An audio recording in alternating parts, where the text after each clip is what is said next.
Good morning, good afternoon, good evening, and good night. Welcome to the Fly With Us podcast. This podcast is bringing the art of conversation, self-love, self-care, mental health care and protection, life lessons, love lessons, and everything in between. Today's topic, can we talk? I'm Lady Bounce. I'm Kryptonite. Okay. I like that. How you switched that. You like that? Yeah. All right. So we are going to speak a little bit about how we speak to one another. And I don't necessarily, and I mean like how you speak to people in general. And more importantly, how we as Black people in the Black community speak to one another on a regular basis. All right. So here we are. This is our mindful moment right here. Redirecting anger, resentment, and jealousy. Okay. The value of ahimsa, which means non-harming, goes beyond refraining from killing living things. It also extends to our thoughts and words. It means not harboring any ill will or blame toward ourselves or others. Striving for ahimsa gradually realigns our attitudes and assumptions. It is like the cool stream that gradually wears away the rough edges of stones and makes them as smooth as glass. We don't even really know or understand our own thought process until we adopt the value of ahimsa. It is the means by which we come to see our own vengefulness and pettiness. Watch your thoughts this evening. Do you see traces of anger, of resentment, of jealousy? See if you can redirect these feelings toward goodwill and love. Think of the object of your negative feelings as your dearest one. Treasure that person or object of anger as more valuable than life itself. See yourself in the face of the other and realize that peace only comes through acceptance. Wow. That was very Gandhi-ish. There was like one part I was like, in my head, I was like, church finger, wait a minute. Can we pause? Church finger, can we pause? Because I was with you. Mm-hmm. Until you said the part about the thing that makes you, the thing or the person that makes you the most angry, like embrace them. Embrace it to the point of loving it more than life itself. Right there. Right. I don't know if we're going to go that far. Yeah, but I can dig that. But I got some more work to do in my self-work practice. But we all do. So I was thinking about this, you know what I'm saying? Like on the internet, and I'm gonna say on the internet because that's nowadays, that's when we have most of our conversations. Let's just keep it 100. A lot of us aren't interacting with one another the way that we used to interact with people. Now you dating on the internet, you finding husbands and friends, you know, all that stuff. So anyway, I'm not ready. Yeah, me neither. I'm not ready. It's gonna be all bad for me for a while, single for a minute, because I'm this whole process I'm not grasping it. But okay, so and then there's the issue. You know, we've been hearing a whole lot about the Popeye lines or the Popeye chicken sandwich situation, and it's like nobody is getting that upset over a chicken sandwich. It's all of the underlying everyday what's happening, what happened before they got there. The frustration of being in line, the frustration of work that day or lack thereof, and then you wait in line for 3 hours and the person in front of you gets the last sandwich. I'm sorry, but if I go and all I want is a chicken sandwich and the line is out the door, I'm going to Burger King. Right. Wendy's. I'm gonna go to Chick-fil-A where their staff is trained by the military. No, I'm cool on I'm cool on Chick-fil-A because I have some personal issues with the way they do their thing. Yeah, you know what I'm saying, that some of their values and thoughts and some of the things that have been said in the past I'm not cool with, so I'm not giving them no money. That makes sense. You know what I'm saying? But yeah, I'll go to Wendy's before I stand in line for 3 hours for a chicken sandwich. Arby's has a great chicken sandwich. Wendy's got a decent one. KFC has one that's bomb. You know what I'm saying? So I agree. I mean, as much as I really do want to try the chicken sandwich, but I'm not standing in line for 3 hours. I'm definitely not going to argue with the person that's in front of me, or I'm not, you know. And then I think if I'm hungry, I don't have 3 hours to wait for a sandwich. Like, I'm hungry now. I want it now. I just got off work. Right. Or it's my day. It's got to be your day off. There's no way you on lunch break going. Right. You know what I'm saying? So why are you spending it 3 hours in a line waiting on a chicken sandwich? Right. By then you could have went to the store, thawed out the chicken, and made your own bomb ass sandwich. I agree. But that's a whole nother situation right there. Really, the problem is that, you know, one, laziness. Because yes, you could go to a store and just buy some chicken and make your own sandwich. Yes. And then two, the the jumping on the bandwagon. Everybody's trying this. I want to try it too. I want to be part of the club. I want to get on there too. And then three, just the frustrations of you're not going to disrespect me and I won't be disrespected and blah. And then we're so quick to be that way with one another. Yes. Excuse me. And then, but with everyone else or with most situations, we hold our tongue, or you know what I'm saying? We don't. You know what I'm saying? I think the issue is that we feel freer to let go and go off on someone that looks like us because there's less chance of anyone else being involved. And like law enforcement. Right. And that's what I was going to say. Like there's less chance of like negative repercussions.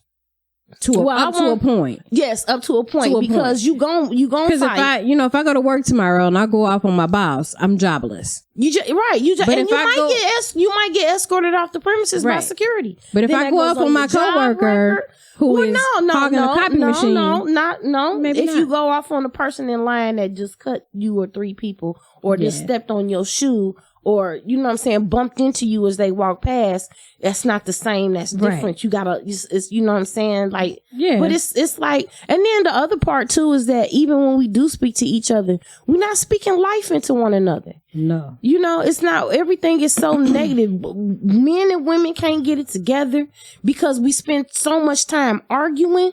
Mm-hmm. That we don't even see, you know, like I hate when I hear a woman say, I don't need a man. Yes, you do. I don't care how successful you are. Bitch, I don't care if you Beyonce. Beyonce needed Jay-Z. Yes. I mean, you know what I'm saying? Right, I agree. I think a lot of, we've gotten away from needing one another and making it be a good thing. If I need you, that means I'm weak. If I need somebody for something else, then that means I can't function or stand alone, you know, on my own and say that I did this or, you know, we're so, you know, wanting all the praise and the recognition for stuff you're supposed to do that I can't need you. I can't need another Black woman to be my friend, to be my mentor, to be a confidant. I can't need you because I got to watch my back around you because you're going to try to take my man, or you're going to try to take my position, or you're going to try to. So you're automatically my enemy and I don't even know you. Right. You know, there's that meme that's on Facebook that says like a true sign of a queen can fix another woman's crown without telling her it's crooked. I'm like, yeah, that makes sense. But so often we're so nasty to each other. When I'm dealing with the young ladies at school, when they're having these normal teenage girl beefs, they get so gut bucket nasty. And I'm like, you don't have to be this way. Well, people in general do. You know what I'm saying? People in general get just downright gutter with it. Like you don't have to be that way. And one thing that we always do a girl talk, like at the beginning of the year, we pull all the girls together and all the female staff talks to them. And the one thing that I say all the time, you don't have to act like the chicks on the reality shows that you watch, because that's not reality. If you don't like a person, you cannot walk up to them and throw a drink in their face and think that there's not going to be some type of retaliation, or to think that that's even okay. That's not how you deal with conflict. You can't go around cussing people out and then think that people are going to do for you willingly or provide you with things that you might need. Oh my gosh. I can't understand. Like, that boggles my mind for somebody that's always finds themselves in a bad situation and then expects the people around them to help get them out of it. Yes. But you consistently put yourself in a bad situation. So everything you might have started off on a positive keel. But the people around you saw the negativity in your actions. Before you even did what you did, the people around you told you don't do it. Right. Not because nobody was hating on you or no, because nobody felt like you didn't deserve to be happy. You hating on my greatness. Anyway, but because most of the people are on the outside, especially when you're dealing with the same person for years and you have the same situations occur, maybe not identical, but close enough. Right. Like all your relationships in the same way. Well, you might want to. And situations that you find yourself in and that others have seen you go through repeatedly. You can't, you know what I'm saying? At some point you have to listen when somebody says your choices aren't good for you. Right. You know what I'm saying? What you mean? Right. And it's like, and why would you look at that as hate? Like, especially if it's coming from somebody that loves you. Because in my mind, I'm always right. In my mind, but I that can't would make wrong. And then that would make you perfect, and there's no such person. Right. But in my mind, I can be whatever I want to be. Well, that's fine in your mind, but this ain't your mind. We having a real conversation. I'm gonna need you to recognize, real world situations. The whole thing that people, that one of the things that gets me is that people revel in the amount of pettiness that they can display. And they say, "Oh, I'm petty. I'm petty patty." Proudly. Right. And proudly. And I look at that and I go, listen. Hey, look, you listen. Hey, I know two people. One of them is Petty Patty and what do I call the other one? Petty Peggy. Petty Peggy and Petty Patty work together. Oh, that's awful. And the funny thing is, these two people started off, and now they thieves. And it's funny it's funny because you need somebody to commiserate with. It's funny to watch their interaction because it's like, y'all crazy. Like, real talk, something wrong with y'all. Like, for real. You know what I'm saying? Like, me sitting there looking and I'm like, and I tell them all the time, I'm like, I'm gonna tape y'all one time so y'all can see what y'all sound like. Like, y'all nut. Like, something wrong with y'all, for real. Right. They do little things to each other. You know what I'm saying? Like, they do little things, but then other people suffer for it, kind of. Oh. And I'm not gonna say suffer because it's not like nobody's sitting jacked up, messed up. Right. But it's like, but in between their petty wars, people that's not petty with them feel it. You know what I'm saying? So it's kind of like, okay, look, I'm gonna need y'all to give it up because it's cold and somebody got to turn up the heat. What the fuck? You know what I'm saying? Can we move on? Yeah, like, why are we doing this? Right. But or can y'all settle this over there? Yeah, but you know, I think situations or whatever. I try to peep people. You know what I'm saying? Right. Like, I try to take mental notes of how some people can be because it's just for your looking out for yourself and knowing who you dealing with and knowing who you talking to. Right. When you can observe someone's personality and see, okay, I can't trust you with that because this is how you are. Right. So I know when I'm dealing with you in certain situations, yes, I can't trust everything that you saying to me because you are out for your own personal interest in most situations. Yes. So depending on the situation, I'm not necessarily gonna vibe with you. It don't make you a bad person. It just means that that's one flaw in your character that I don't vibe with. Right. So I make that adjustment, or I make the attempt to make that adjustment as accordingly. I have a coworker that's the same way where I deal with her because I have to, but I'm very careful about what I deal with her in situations that I bring, to her, or even if I need to ask for her assistance, I'm going to make sure that I have to ask for your assistance. I'm going to make sure I've gone around Robin Hood's barn before I come and ask you because I know what you're going to do with the information.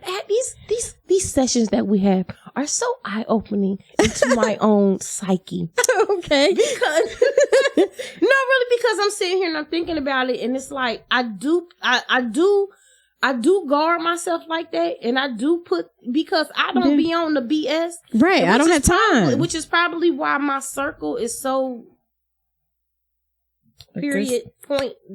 You know what I'm saying? Mine is too. Yeah, I'm like, I mean, because I can love you from a distance. Right. You know what I'm saying? Like, I can love you, and if you did some stuff that I found shady or that pissed me off or that rubbed me the wrong way, I might not necessarily stop dealing with you, but I might stop dealing with you on the level in which I used to deal with you. Oh, absolutely. And you're going to definitely feel it, and you're going to definitely notice it. And especially if I tried to talk to you about it and then you wasn't on it.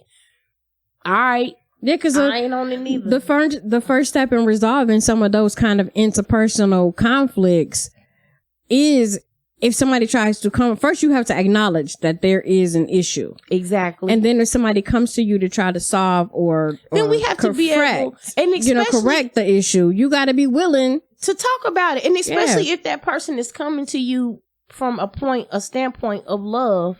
Right. Like, I'm not coming at you trying to fight you, but I'm just saying, we gotta be. I don't want to argue with you. Yes. I want to resolve the situation. I want to talk about what's bothering me. I want to talk about what's bothering you. I want to talk about why you're bothered. And I want to talk about what we can do to help get past it, because I do love you. Right. And I do care about you. But that, not everybody is supposed to go on your journey. Right. So and if that means that we can't, you know what I'm saying? It makes perfect sense. Like there's a guy that I follow who is a big educational consultant and guru and everything. And one of the things that he teaches in his classroom is love and logic. So when you're talking to the kids and they want to, argue back and forth, one thing he says that instantly diffuses it, he goes, I love you too much to argue with you. And when you're ready to talk, we can talk. And I've sat in his classroom and I watched him do it, and you will be surprised the way that the kids just melt and go, you're right. I'm sorry. Can we sit down? Can we try again? And these are, he had, the year I saw him, he had 10-year-olds, so he had 3rd and 4th graders. But yeah, he was like, I love you too much to argue with you. When you're ready to talk, I'm here. And the kids just was like, and that's a cool way of, especially from an educator. I love that. Yeah, especially from an educator's point of view. That's a cool way to resolve. And I do that. And I tell the kids all the time, I'm like, I'm not going to argue with you. I'm not the one that's going to go back and forth, because I've learned that in my profession, these kids can always say that one thing that you can't say because you're an adult, because you're the educator or whatever. So you're supposed to be on that level. Right. So I don't even engage. I just be like, okay. And that's another thing too, because dealing with kids is way different from dealing with adults. Because I don't deal with children. Right. So my viewpoint is not coming from a place of I love you too much to argue with you. My viewpoint is coming from I love me too much to argue with you. Yeah. I love me too much to sit here and waste this time and this energy on this BS that you want. So if you want to be petty, or if you want to be mad, call me petty. you go ahead. You go ahead. Right. But what you eat don't make me shit. So I'm about to get this bag. So you can, I mean, like, real talk. Really? Cause like, okay, you know what I'm saying? Like people I love and care about are introverts. And I say this more for the introverts, because I think the introverts have more of an issue with people, with acceptance. You know what I'm saying? More acceptance issues. So when they're in the workforce or when they're out, they're not accepted as willingly. You know what I'm saying? Right. Like they're not part of the crowd. Because they appear standoffish. Yes. And then when they're not. And for whatever reason, people are afraid of them, whether it's because they're really large individuals, or they're really quiet individuals, or they're really large and really quiet individuals. Whatever somebody's process of thinking is, if you're not out there or boisterous, whatever. Right. You know what I'm saying? And I think, I almost forgot my point. What was my point? Just about,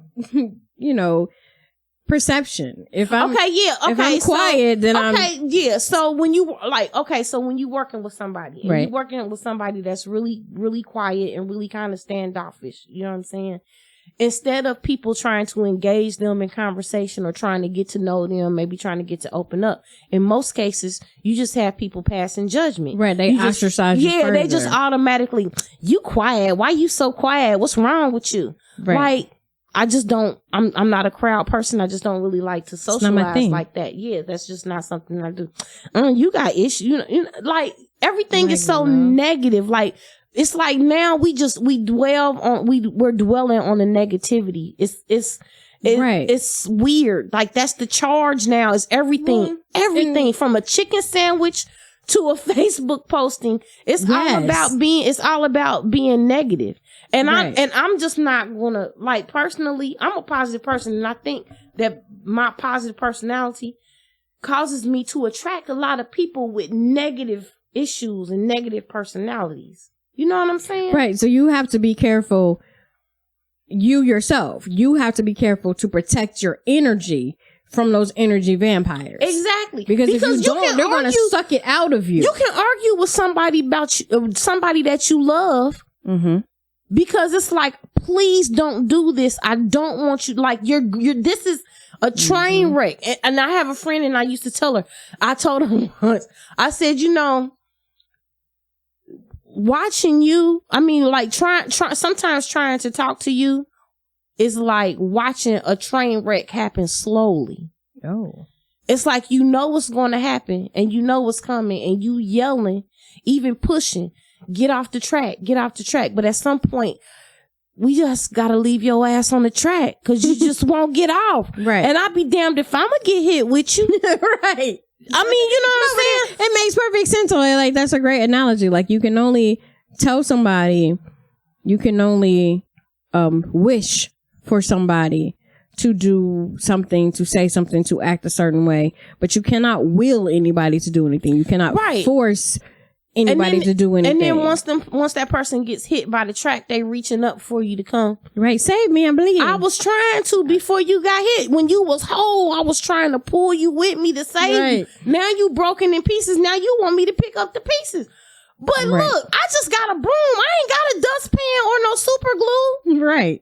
All I got is the broom that extends the hand that says, come with me. Let me drag you out of this. But as far as the dustpan you need for me to sweep your ass up, and the glue you need for me to put all them pieces back, I'm not equipped. I don't have all of that. And that makes you a stronger person to be able to say, hey, not this time, maybe not next time either, because above all, your mind and your brain is more fragile than people realize. Yes. Okay. So you have to protect you. Self-preservation is the key to everything. Yes. And so we've talked about all of this, right? Right. But the main point really was to speak positivity into one another.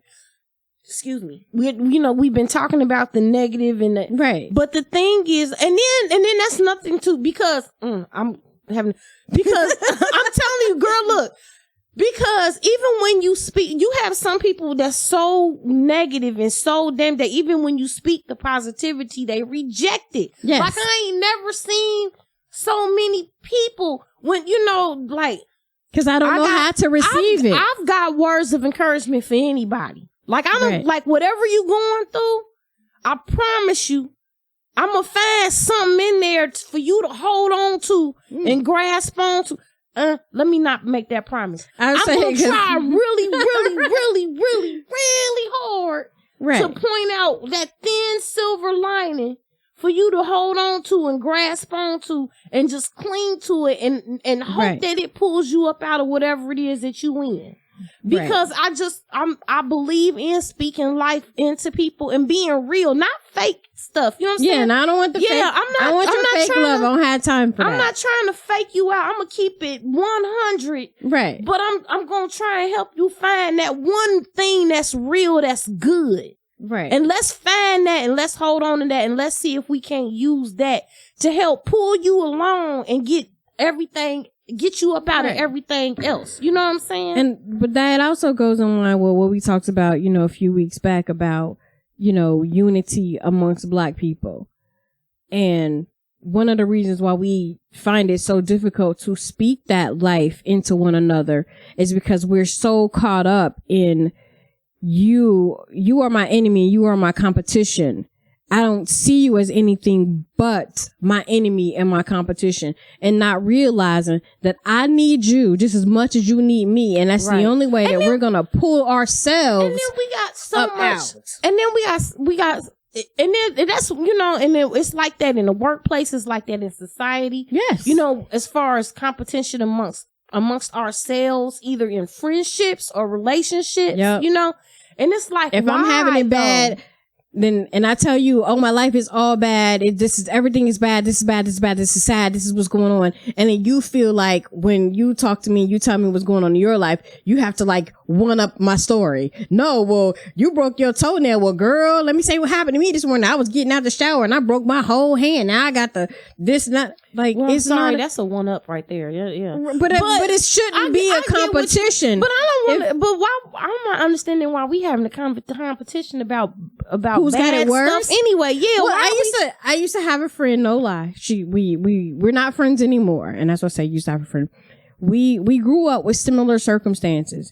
And she would always try to be like if I said something like, oh, I got a headache. And she would, well, I got a headache and my stomach hurt and I ain't ate in 3 days. Can you just be like, hey, you need a Tylenol? Hey, look, your stomach and your head will stop hurting if you get a sandwich. Right. You know what I'm saying? But, that's what I was thinking, like, why does it have to be a competition? Why can't you just be like, hey, you need a Tylenol? Cause I'm about to go get one cause I got a headache too. Positivity. I got a headache too. Let's go pop this Tylenol. Let's go do that. Right. You know what I'm saying? Or let's meditate or let's take a walk. We can talk about it. We can take a walk to go get a chicken sandwich and maybe both of us will stop having a headache. I like Who knows? You know what I'm saying? Or maybe, cause you got a headache and I got a headache and your stomach hurt, that we should practice some self-care and pull us both out. So go ahead and give us a self-care assignment so we know where we go. Look at you with the bone. Look at you. You got tied off back together. Look at you been crocheting. You tired as okay. All right. All right. So let's be positive, people. Let's talk about being positive. Like my blood type.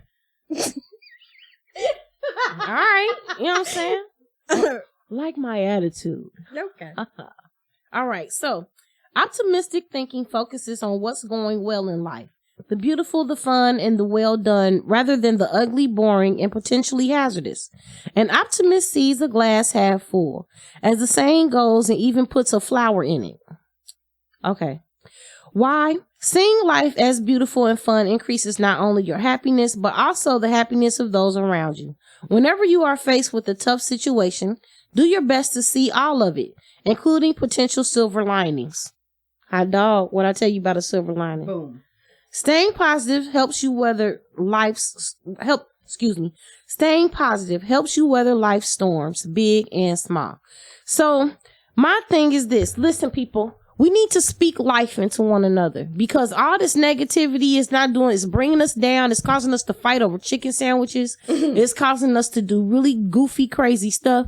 We need to find a way to be positive in our own lives, to be positive with one another, be positive for one another, and most importantly, to show our children that life is not all about this negativity, man. Our kids deserve better than what we as adults are giving them. I agree.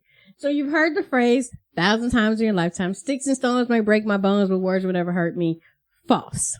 Sticks and stones may break your bones, but words can change your brain. They sure can. So according to Dr. Andrew Newberg and Mark Waldman, words can literally change your brain. The two of them got together and they wrote a book called Words Can Change Your Brain.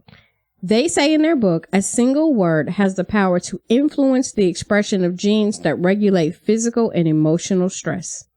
Positive words such as peace and love can alter the expression of those genes and strengthening areas of your frontal lobes, which is up here, and promoting the brain's cognitive functioning that they propel the motivational centers of your brain into action. This also builds resiliency in your brain. So, conversely, hostile language can disrupt specific genes that play a key part in the production of neurochemicals that protect us from stress. Humans are hardwired to worry, part of our primal brains protecting us from threats to our survival, so our thoughts naturally go there first. However, a single negative word can increase that activity in your amygdala, which is the far center of your brain, and this releases dozens of stress-producing hormones and neurotransmitters, which in turn interrupts our brain's functioning. This is especially with regard to logic, reason, and language. So angry words send alarming messages through the brain, and they partially shut down the logic and reasoning centers located in your frontal lobes. So check out that book. One thing that my dad has always taught me, be careful when you get angry, because when you get angry, you can't think. That is so true. When you are angry, you can't think. Make a real effort that when I am upset to try and wait and maybe even take myself out of that moment, or take a minute to step back and really think about what's happened. Because when you do things out of anger, that's a forever, regardless of whether it's words or actions. You can say some of the most hurtful, mean things, and you can't take words back. Once they're out there, once they've cut someone, it's in there. No apology. It's good enough. It's good enough. When you say that one thing, and everybody has that one thing that will send them into the oblivions of unforgiveness for life.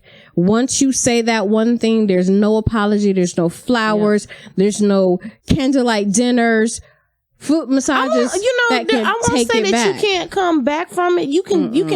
There's definitely a way to show your sincerity. And there's definitely a way that you can come back from it, but you really have to make an effort. That's one. And two, regardless, it still doesn't erase the fact that you said it. So at some point it was on your mind. It was an issue, and you used it against me. And like nobody tells the truth like drunk people, babies, and leggings.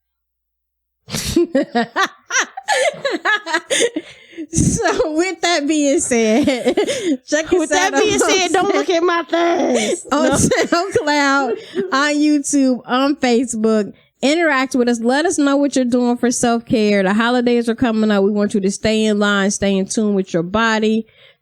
Catch us every week, every day on our Facebook page. I'm Lady Bounce. I'm Kryptonite. And we out.